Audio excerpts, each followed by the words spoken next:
Welcome to the Salmon Runs YouTube. Enjoy the video. You start by confirming the SSD type and slot. This matters because NVMe versus SATA use different connectors and speeds. Once done, back up any important files and shut down the system. Make sure to unplug power and ground yourself. Now open the case, locate the correct slot or bay, and mount the drive securely. Do it gently to avoid bending connectors.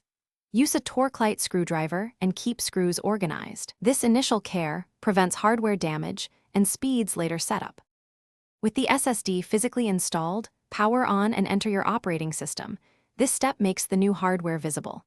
In Windows, open Disk Management. On Mac OS, use Disk Utility.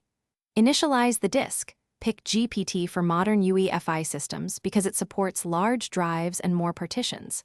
Then create a partition, format it as NTFS for Windows or Apps for Mac OS, and assign a drive letter if needed. Once formatted, the drive is ready for data. You can now clone, migrate, or install anew. Finally, optimize settings so you get full SSD performance and longevity. Reboot into BIOS to enable OSI for SATA drives or confirm NVMe mode for M. 2. Update firmware using the manufacturer tool if offered. In the operating system, disable scheduled defragmentation for SSDs, enable trim, and set an appropriate power profile to avoid frequent sleeps.